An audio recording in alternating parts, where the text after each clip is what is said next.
All right, today we're going to be testing the Black & Decker Power Crush versus the Hamilton Beach Wave Action Blender.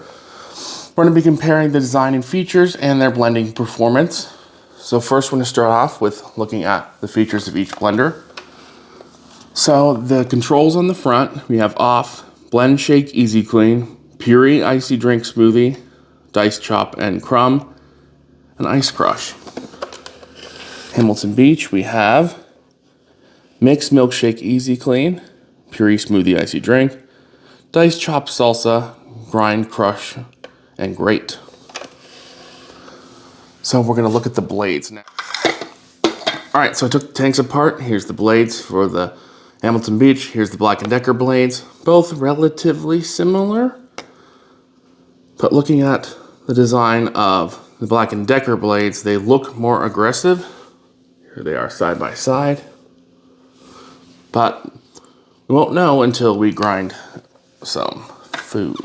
So looking at the blade connections, I do like the one on the Black & Decker better. Looks a little bit more heavy duty than this one on the Hamilton Beach. When it comes to cord length,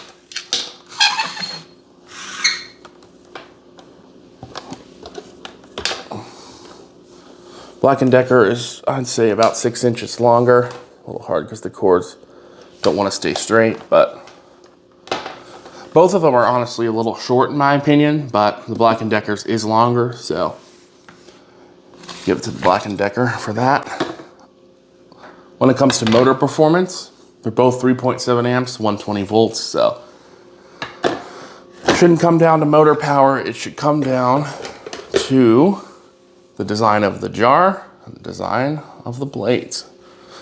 So let's put some food in these and see which one performs better. Both blenders lined up. I used measuring cups to measure exactly 2 cups of frozen fruit and 2 cups of orange juice. The fruit came from the same bag, so it's as even as we can get. We're gonna run them both at the same time. They're not nearly powerful enough to trip the breaker. Smoothie, smoothie, and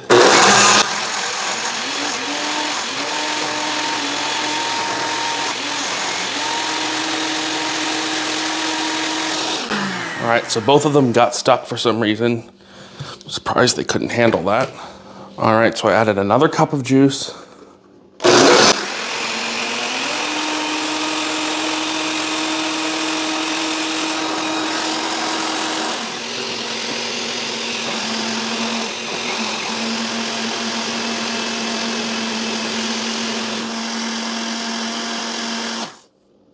All right, so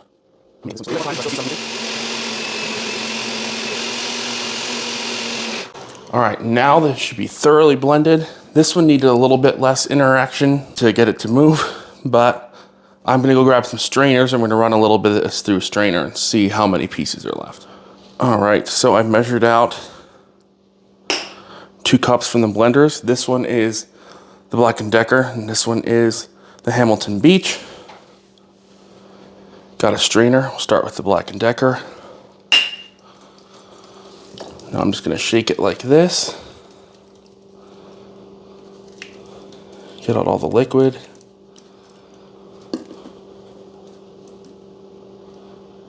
Just a few pieces of fruit left. Let's see. The Hamilton Beach.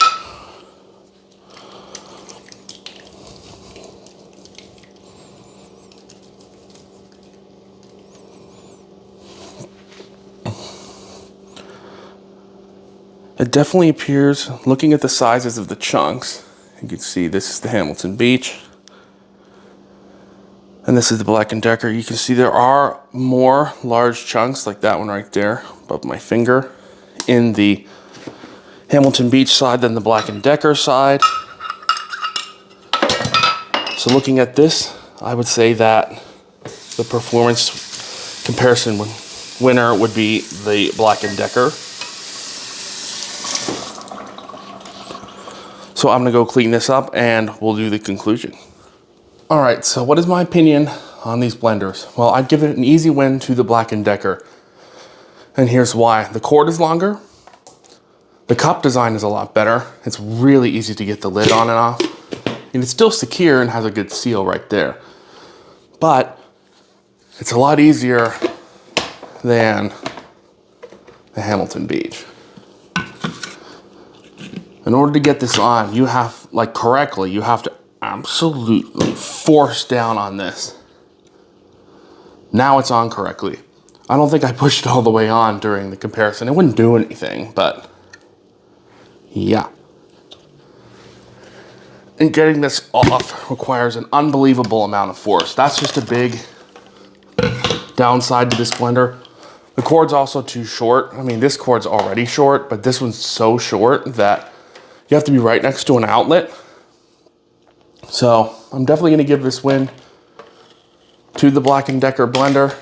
It did better with the smoothie. It's easier to use, the cord is longer, and the lid is easier to get off. So I hope you enjoyed this, and I'll see you next time.